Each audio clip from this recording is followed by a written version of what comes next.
أعوذ بالله من الشيطان الرجيم بسم الله الرحمن الرحيم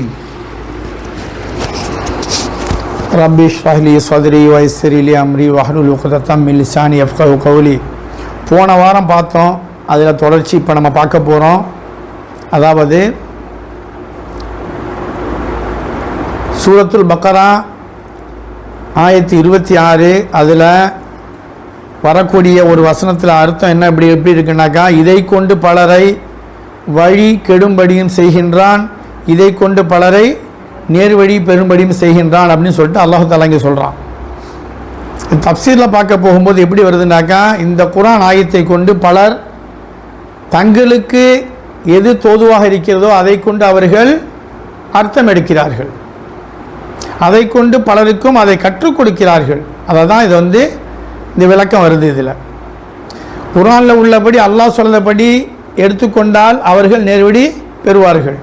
அப்படி இல்லாமல் சுயநமாக தனக்கு ஏற்றாற்போல் மாற்றிக்கொள்பவர்களை பற்றி தான் அல்லாஹ் இங்கே கூறுகின்றான். புரியுதா?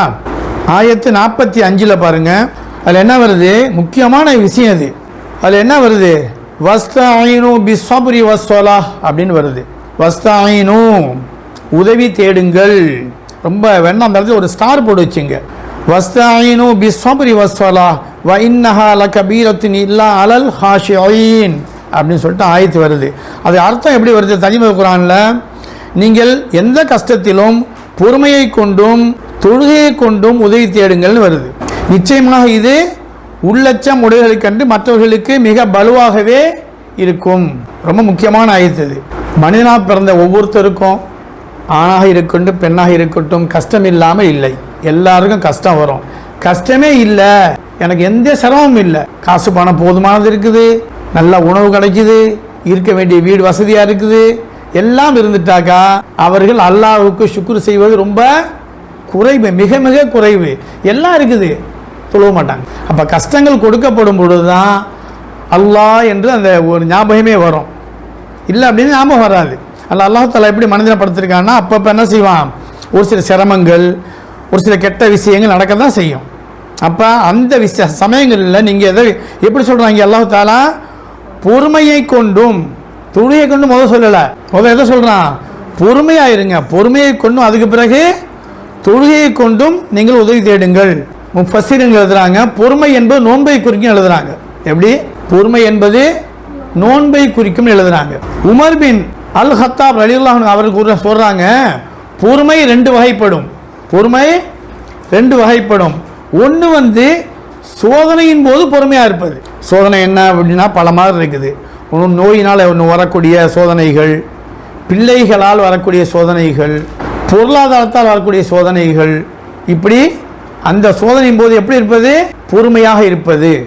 இன்னொரு பொறுமை என்ன, இறைவனால் தடை செய்யப்பட்டவற்றை கை விடுவதில் பொறுமை காட்டுவது. நமக்கு ஒரு விஷயத்தில் ஆசை இருக்கும், ஒரு உணவை உண்றதுக்கு ஆசைப்படுவோம், ஆனால் அந்த உணவு என்ன செய்யப்பட்டிருக்கும், அல்லாஹ்வால தடை செய்யப்பட்டிருக்கும். ஒரு விஷயத்தை செய்ய ஆசைப்படும், அந்த விஷயம் தடை செய்யப்பட்டிருக்கும், அதில் பொறுமையாக இருக்கிறது. அப்படி யார் சொல்றா, உமர் பின் அல் ஹத்தாப் ரலியல்லாஹு அன்ஹு அவங்க சொல்றாங்க. முதல்ல சொன்னாங்க பொறுமை என்பது எதை குறிக்கும், நோன்பை குறிக்கும். அதுக்கு தான் நோன்பு மாசத்தை என்ன சொல்றாங்கன்னா பொறுமையின் மாதம். அடுத்து இது பொறுமையை பற்றி பார்த்துட்டோம். இப்போ தொழுகையை பற்றி பார்க்குறோம். 2 விஷயம் பார்த்தோம்ல, ஏதாவது சிரமம் ஏற்பட்டால் பொறுமையை கொண்டும் தொழுகையை கொண்டும் உதவி தேடுங்கன்னு எல்லாம் சொல்கிறாங்க. இப்போ பொறுமையை பார்த்துட்டோம், இப்போ தொழுகையை பற்றி பார்ப்போம்.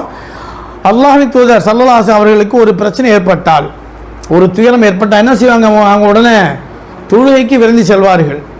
ஏதாவது ஒரு சிரமம் இருந்தால் உடனே ஒன்று செஞ்சுட்டு என்ன செய்வாங்க, தொழுகை போயிடுவாங்க. அலி ரலியல்லாஹு அன்ஹு அவர்கள் கூறுகிறார்கள், பத்ரு போரின் முந்தைய இரவில் வச்சுக்கோமே, போர் அடுத்த நாள் நடக்க போது இன்றைய இரவில் அல்லாஹ்வின் தூதர் அவர்கள் மற்றவர்கள் அனைவரும் உறங்கி கொண்டிருந்த போது எல்லாரும் தூங்கிட்டு இருக்காங்க, அவங்க மட்டும் விடியும் வரை தொழுது கொண்டு அல்லாஹ்ட்ட துஆ செய்துட்டே இருந்தாங்க. அப்போ எவ்வளோ சிரமமான சமயத்தில் இந்த தொழுகை அவங்க பயன்படுத்துகிறாங்க. இப்னு அப்பாஸ் ரலியல்லாஹு அன்ஹு அவர்கள் பயணத்தின் போது இருக்கும்போது என்ன சொல்கிறாங்க, அவருக்கு செய்தி வருது. என்ன செய்தி, அவருடைய சகோதரர் குஸம் பின் அப்பாஸ் ரலியல்லாஹு அன்ஹு இறந்துட்டாங்கன்னு செய்தி வருது. அப்போ அவங்க என்ன செய்கிறாங்க, இன்னா லில்லாஹி வ இன்னா இலைஹி ராஜிஊன் சொல்லிவிட்டு 2 ரக்காத்து தொழுகிறாங்க. அப்போ என்னென்ன சிரமம் ஏற்படும் பொழுது தொழுகை நம்ம பாருங்கள், இப்போ நிறையா நான் எல்லாரும் சேர்த்து என்னையும் சேர்த்து தான், ஒரு சிரமம் வந்துருச்சுன்னா, ஒரு துன்பம் ஏற்பட்டால் ஒன்று தொழுகைக்கு நம்ம மனசு வராது டக்குன்னு. ஒன்று அதை பற்றி புலம்ப ஆரம்பிச்சிருவோம், அதை பற்றி கவலையில் அழுவோம், அவ்வளோதான் செய்வோம். இந்த தொழுகைக்கு போகணும் அப்படிங்கிறத பற்றி அல்லாஹ் குர்ஆனில் சொல்கிறான்.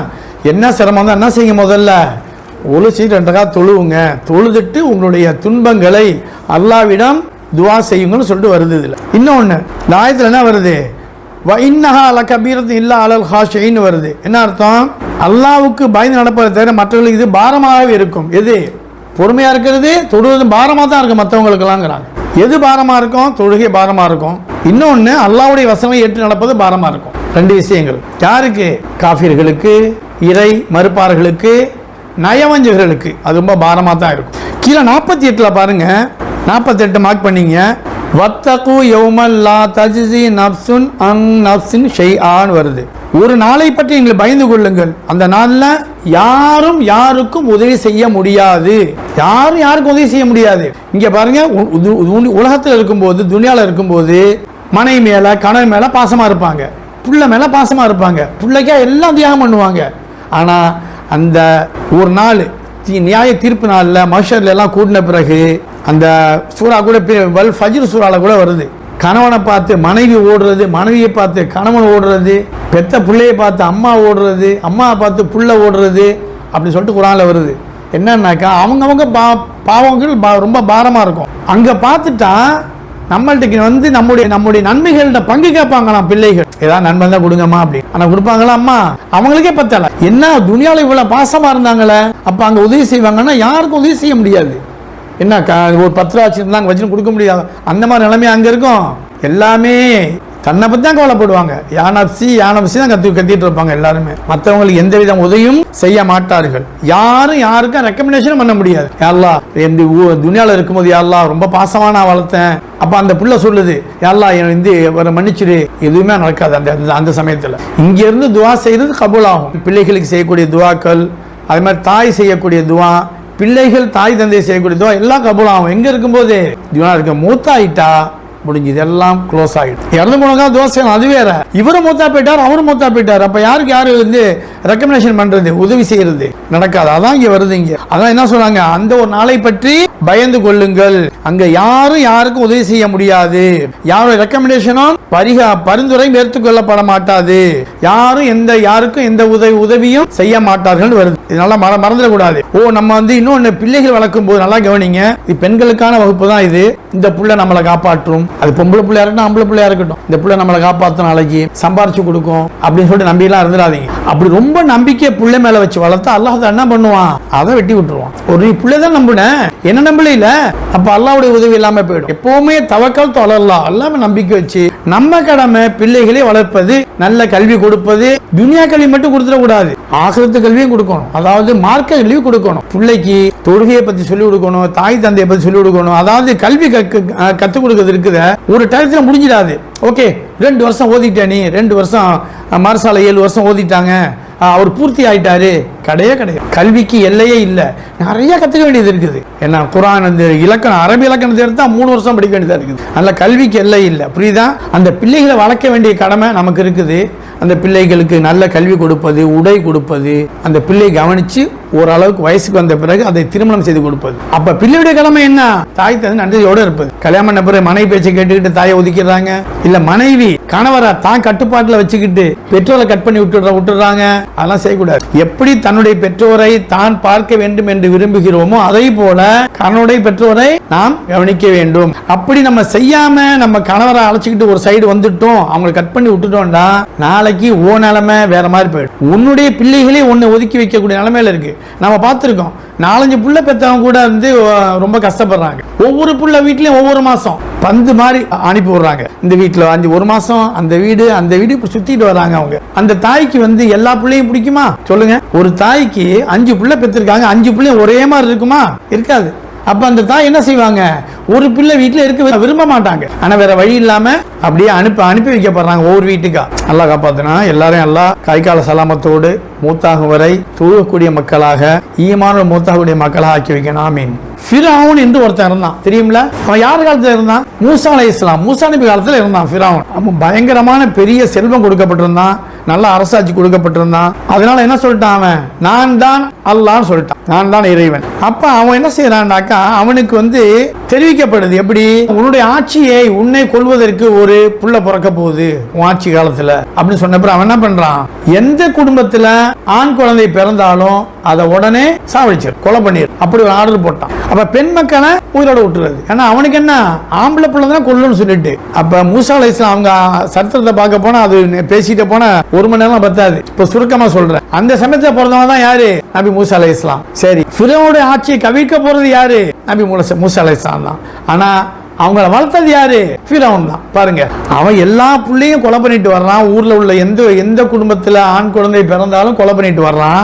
ஆனா அல்லாஹ் தஆலாவுடைய ஏற்பாடு, ஒரு ஆம்பளை பிள்ளைய பிறக்க வச்சு அந்த பிள்ளைய வளர்க்கக்கூடிய பொறுப்பு அவன்கிட்ட கொடுத்து அவனே வளர்த்து கடைசியில எதிரியையே வளர்க்கிறான். அவன் எப்படி அல்லாஹ் எப்படி சூழ்ச்சிக்காரன் பாருங்க. அதான் அல்லாஹ் சொல்றான், நான் மூசா அலைஹிஸ்ஸலாமுடைய அவங்களோட அம்மா அந்த பிள்ளையை பெத்துட்டாங்க, ஆம்பளை பிள்ளையை பெத்துட்டாங்க. பெத்தா அவங்களுக்கு தெரியும் என்ன ஆகும்னு சொல்லிட்டு ஒன்னு அல்லாஹ் துவா செய்யறாங்க, யா அல்லாஹ் ஆம்பளை பிள்ளை பிறந்துருச்சு, இந்த பாவி கொலை செஞ்சிருவானே அப்படின்னு ரொம்ப வருத்தப்படுறாங்க. அப்ப அல்லாஹ் சொல்றான், இந்த பிள்ளையை என்ன செய்யுங்க, ஒரு கூடையில வச்சு ஆத்துல விட்டுருங்க அப்படிங்கிறான். அப்ப அந்த தாய் கேட்கிறாங்க, ரொம்ப கவலைப்படுறான், ஆத்துல விட்டா என்ன ஆகும், தன்னை விட்டு புள்ள போயிடும். அதுதான் அல்லாஹ் சொல்றான், இல்ல இல்ல எனக்கு தெரியும், ஆத்துல விடுங்க நீங்க கேட்கறோம். நம்பிக்கையோட என்ன செய்யறாங்க, ஆத்துல விட்டுறாங்க. அந்த நதி போற வழி எப்படின்னாக்கா, ஃபிரௌன் அரண்மனை உள்ளதான் போய் அந்த நதி போகுது. இவங்க விட்டுட்டாங்க பிள்ளைய, ஃபிரௌன் மனைவி அந்த பிள்ளைய தூக்கிடுறாங்க. தூக்கி பார்த்தா அழகான பிள்ளையா இருக்குது. உடனே சொல்றாங்க, இந்த பிள்ளைய நம்ம வளர்ப்போம், எல்லா பிள்ளையும் இது பண்றீங்க, இந்த பிள்ளை வளர்ப்போம், அழகான பிள்ளையா இருக்கும். அவன் சரின்றான். அப்படி வளர்ந்தவர் தான் யாரு, நபி மூசா அலைஹிஸ்ஸலாம். ஆண் மக்களை கொன்று பெண் மக்களை வாழ வைத்து வந்தான். பிறகு அவருடைய கூட்டத்தை அல்லாஹ் தஆலா என்ன செஞ்சான், கடலில் மூழ்கடித்தான் அப்படின்னு சொல்லிட்டு வருது. சரி, வானத்திலிருந்து உணவு இறங்குனுச்சுல, அந்த உணவு பேர் என்ன, மண்ணு சல்வா. 57 இருக்குது, லேசா கோடு போட்டுங்க கீழே.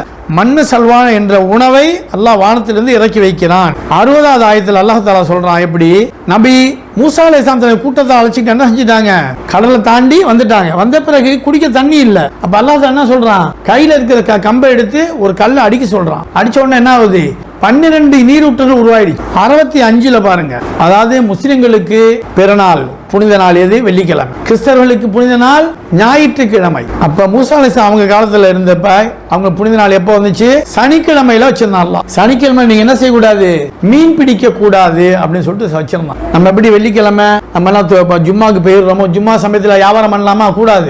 ஜும்மாவுக்கு பாங்க சொல்லிட்டாங்கன்னாக்கா அதுக்கு பிறகு வியாபாரம் ஹராம், மறந்துடாதீங்க. அது குர்ஆன்லயே வருது. ஜும்மா பத்தி சூரத்துல் ஜும்மாவான ஒரு சூறாவே இருக்குது. இப்ப இவங்க சனிக்கிழமை மீன் பிடிக்க கூடாது அல்லாஹ் சொல்லியிருந்தான். ஆனா என்ன தஃசீல்ல வருது, சனிக்கிழமை சமயத்துல தான் மீன் அதிகமா வருமா. எதனால, சோதனையா. மற்ற நாள் போனா அவ்வளவு மீன் இருக்காதான். அப்ப என்ன செய்வாங்க, கூட்டம் போனிச்சு. போன கூட்டத்தை ஃபுல்லா அல்லாஹ் என்ன பண்ணிட்டான், குரங்குகளாக மாற்றி விட்டான். அல்லாஹ் காப்பாத்து. அதை பத்தி அங்க சொல்றான் அல்லாஹ், ஒரு விஷயத்தை செய்ய வேண்டாம்னு சொன்னா அதை விட்டு விலகி கொள்ள வேண்டும். இன்னொரு விஷயம், நபி மூசா அலைஹிஸ்ஸலாம் காலத்துல ஒருத்தரை கொலை பண்ணிடுறாங்க. அந்த கேஸ் யார்கிட்ட வருது, நபி மூசா அலைஹிஸ்ஸலாம் வருது. கொலையாளி யாருன்னு தெரியல அப்படின்ட்டு. அப்ப அல்லாஹ்ட்ட துஆ செய்றாங்க. அல்லாஹ் சொல்றான், நீங்க ஒரு மாட்டை அருங்க அப்படின்னு சொல்றான். இவங்க சொல்றாங்க கூட்டத்துல, நீங்க ஒரு மாட்டை அருங்க நீங்கன்னு சொல்லவும் அந்த மக்கள் எப்படி கேள்வி கண்ணாமனா கேக்குறாங்க. மாடுனா என்ன மாடு, என்ன வயது உள்ளது, என்ன கலரு, அது உழவுக்கு விவசாயத்துக்கு பயன்படுத்தின மாடா பயன்படுத்தாததான்னு சொல்லிட்டு நிறைய கேள்வி கேட்கிறாங்க. அதான் அவங்க சொல்றாங்க கடைசியில, நீங்க இவ்வளவு கேள்வி கேட்டதுனால அல்லாஹ் உங்களுக்கு ரொம்ப பாரமாகிட்டு, இப்போ ஒரு மாட்டாருங்கன்னா ஒரு மாட்டை அறுத்துனா முடிஞ்சு. உங்க கேள்வி கேட்க கேட்க அவங்களுக்கு பாரமா போயிட்டே இருக்குது. மூசா அலைஹிஸ்ஸலாம் கூட்டத்தில் உள்ளவங்க கேள்வி கேட்டது போல நீங்க நபியை கேள்வி கேட்காதீங்கன்னு வருது. எந்த நபியை, நபி முஹம்மது ஸல்லல்லாஹு அலைஹி வஸல்லம் அவங்களை கேள்வி கேட்காதீங்கன்னு சொல்லிட்டு அல்லாஹ் வார்னிங் கொடுக்குறான். கடைசியில ஒரு மாட்டை பார்த்து அந்த மாதிரி இருந்து அறுத்தாங்க. அறுத்த பிறகு அந்த மாட்டுடைய இறைச்சி எடுத்து அந்த இறந்து போன உடம்புல அடிச்சதோட உயிர் அவரை கொலை செஞ்ச ஆளை சொல்லிட்டு திரும்ப மூத்தா போயிட்டார். 83வது ஆயத்தை கவனிங்க, அல்லாஹ்வை தவிர வேறொன்றையும் வணங்காதீர்கள். இது முதல் கட்டளை. அடுத்தது பாருங்க, தாய் தந்தைக்கும் உறவினர்களுக்கும் அனாதைகளுக்கும் ஏழைகளுக்கும் நன்மை செய்யுங்கள். முதல்ல யார சொல்றாங்களா, தாய் தந்தை பெற்றோர்கள், அடுத்து சொந்தக்காரன், அடுத்து அனாதைகள் ஏழைகள் நன்மை செய்யுங்கள் வருது. தாய் தந்தையை பத்தி பேசும்போது ஒரு ஹதீஸ்ல வருது, நபி ஸல்லல்லாஹு அலைஹி வஸல்லம் ஒரு சஹாபி கேட்கிறாங்க, நபியே நான் யார்கிட்ட நல்லது நடந்துக்கணும் சொல்லி எடுக்கிறாங்க. நபி ஸல்லல்லாஹு சொல்றாங்க, உன்னுடைய தாய் அப்படின்னு சொல்றாங்க. அடுத்தது யாருக்கு நான் நல்லது நடந்துக்கணும் அப்படின்னு கேட்கிறேன். அப்பவும் உன்னுடைய தாய். மூணாவது கேட்கிறாங்க, சரி தாய்க்கு அடுத்தது யாரு, மூணாவது தரையும் உனது தாய், நாலாவது சொல்லும் போதுதான் உன்னுடைய தந்தை. அப்ப இஸ்லாத்துல பெண்களை அடிமைப்படுத்துகிறார்கள், பெண்களை கொடுமைப்படுத்துகிறார்கள் சொல்லிட்டு சொல்லுவாங்க யாரு? மாற்று மதத்தவர்கள். அது அந்த இஸ்லாத்தை பற்றி தெரியாதவங்க சொல்லுவாங்க. அல்லாஹ் தான் அவ்வளவு உரிமை கொடுத்திருக்காங்க பெண்களுக்கு. இந்த குர்ஆன் தெரியாதவங்க தான் அப்படிலாம் சொல்லுவாங்க. முதல்ல தாய், இரண்டாவது தாய், மூணாவது தாய், நாலாவது தந்தை. அதுக்காக தந்தை அவருக்கு ரொம்ப தாய் விட கீழே உள்ள அப்படிலாம் கிடையாது. நல்லா புரிஞ்சுக்கணும். தந்தையோட திருப்தியில் தான் அல்லாஹ்வுடைய திருப்தி இருக்குன்னு சொல்லிட்டு ஒரு ஹதீஸ் இருக்குது. தாயின் காலையில் சொர்க்கம் இருக்குன்னு ஒரு ஹதீஸ் இருக்குது. இன்னொன்று ரொம்ப முக்கியமானது, அனைத்து மக்களிடமும் அழகாக பேசுங்கள், அழகிய வார்த்தையை சொல்லுங்கள். இப்போ ஒருத்தவங்க ஒரு விஷயத்தை பத்தி சொல்லும் போது எப்போதுமே நெகட்டிவான என்ன அர்த்தம்? கெட்டதே பேசுறது, அந்த மாதிரி பேசாதீங்கிறாங்க. ஒரு ஹதீஸ்ல வருது எப்படின்னாக்கா, நபி ஸல்லல்லாஹு அலைஹி வஸல்லம் சொல்றாங்க, நீங்க எனக்கு அட்வைஸ் பண்ணுங்க சொல்றாங்க ஒரு சஹாபி. நீங்க நல்லது பேசுங்க, இல்லாட்டி வாய் மூடி அமைதியா இருங்க. அந்த யார்கிட்ட எது சொன்னாலும் நல்லதே பேசணும். தெரியாத விஷயத்தை பத்தி தெரிஞ்ச மாதிரி பேசக்கூடாது. அடுத்தது, தொழுகையை நிலைநிறுத்துங்கள். அதான் அன்னைக்கு பயன்ல சொன்ன மாதிரி என்னது, பெண்கள் பாக்கியம் பெற்றவர். என்ன பாங்க சொன்னோன்னே தொழுதெல்லாம். ஆண்கள் அப்படி இல்லையே, ஜமாத்து போய் தான் தொழுவணும். ஆண்கள் வீட்டில் தொழுவது அனுமதி இல்லை. அடுத்தது, ஜக்காத்து கொடுத்து வாருங்கள். பாருங்க, ஒரு ஹதீஸ்ல வருது, இப்னு மஸ்ஊத் ரலியல்லாஹு அவர்கள் கூறியதாவது, நான் நபி ஸல்லல்லாஹு அலைஹி வஸல்லம் அவர்களிடம், அல்லாஹ்வின் தூதரே, மிகச்சிறந்த நல்லாரம் எது, மிகச்சிறந்த அமல் எது, நல்லாரம்னா அமல் எதுன்னு கேட்கிறாங்க. அதற்கு நபி ஸல்லல்லாஹு அலைஹி வஸல்லம் சொல்லியிருக்காங்க, தொழுகையை அதற்குரிய நேரத்தில் தொழுவது. அப்ப அந்த சாபி திரும்ப கேட்கிறாங்க, அடுத்தது என்ன அப்படின்னு கேட்கிறாங்க. பெற்றோர்களுக்கு நன்மை செய்தல். அடுத்தது என்ன என்று கேட்டாங்க. அதுக்கு அல்லாஹ்வின் பாதை அறப்புற செய்தல். தாய் தந்தை ஹயாத்தா இருக்கும்போது அவங்களுக்கு என்ன செய்யணும் செஞ்சிடணும். அடிக்கடி ஃபோன் பண்ணி பேசிக்கிறது, அவங்கள போய் சந்திக்கிறது, நலம் விசாரணை நம்மளோட கடமை இருக்குது. குறை சொன்னாலும் அதை நம்ம பேசாம லேசா எடுத்துட்டு போயிடணும். ஏன்னா அவங்கள்ட்ட கோவப்பட்டு ஒன்றும் ஜெயிக்க போறது கிடையாது. யாரு தாய் தந்தை மேல கோவப்பட்டு விலகிக்கிறாங்களோ அவங்களுக்கு துவாபரத்து கிடைக்காது. அவங்கள்ட்டயே நம்ம கோவத்தை சம்பாரிச்சுக்கிட்டா, அவங்க கோவப்பட்டா அல்லாஹ் கோவப்பட்ட மாதிரி. அவங்க தவறா இருந்தாலும் நம்ம என்ன செய்யணும், அவங்களோட நல்ல உறவுல இருந்துக்கணும். நம்மளா முடிஞ்ச அளவுக்கு அவங்க உதவி செய்யணும். பொருளாதார உதவி, ஏதாவது சாமான் பொருள் வாங்கி கொடுக்கறது, அவங்கள பார்த்து சிரிச்ச முகத்துல இருக்கிறது, அதான் நமக்கு நல்லது. ஏன்னா அவங்க மூத்தா போன பிறகு அவங்க பேர்ல தான தர்மங்களை செய்யறது, குர்ஆனை ஓதி ஹத்தம் செய்யறது எல்லாம் வேஸ்ட். இருக்கும் போதே நான் கவனிக்கல, அப்ப மூத்தா போன பிறகு செஞ்சு என்ன செய்ய? தாய் தந்தை ரொம்ப மன வருத்தத்தில் இருந்தா போய் மன்னிப்பு கேட்டு அந்த உறவை சரி பண்ணிடுங்க. இருக்கும்போதே, ஹயாத்தோட இருக்கும்போதே அவங்கள்ட்ட பேசி அந்த உறவை சரி பண்ணிடுங்க. மனக்கசப்பை இல்லை நீக்கிடுங்க. மனக்கசப்போட அவங்க மூத்தா போயிட்டாங்கன்னா நமக்கு பெரிய பாவமா போயிடும். நீ உன் தாய் தந்தை இப்ப கவனிக்கலன்னா நாளைக்கு உன்னுடைய பிள்ளைகள் உன்னை கவனிக்காமல் போகலாம். 84 ஆயத்தை கவனிங்க. இரத்தத்தை ஓட்டாதீர்கள் அப்படின்னா என்ன அர்த்தம்? கொலை செய்வது. அடுத்தது, உங்கள் இல்லங்களை விட்டு அவர்களை வெளியேற்றாதீர்கள். ரொம்ப முக்கியமான விஷயம் இது. வீட்டுல தாய் தந்தை இருக்காங்க, வயதானவர்கள், இல்ல உடன் பிறந்தவர் அக்கா இருப்பாங்க, தங்கச்சி இருப்பாங்க, தம்பி இருப்பாரு, வீட்டோட வெளியே போக சொல்லிடுறது. கணவன் பேச்சை கேட்டுக்கிட்டோம், மனைவி பேச்சை கேட்டுக்கிட்டோம், இல்லை யார் பேச்சா கேட்டுக்கிட்டு என்ன செய்யறது, வீட்டோட வெளியே போகணும்னு சொல்லிடுது. அவங்களுக்கு வீடு இருக்காது. அவங்களே ஒரு வீட்டை பார்த்து, வாடகை வீட்டு ஒரு வீட்டை பார்த்து வெளியான அது வேற. இன்ஷா அல்லாஹ் மற்ற நம்ம என்ன அடுத்த வகுப்புல பார்ப்போம்.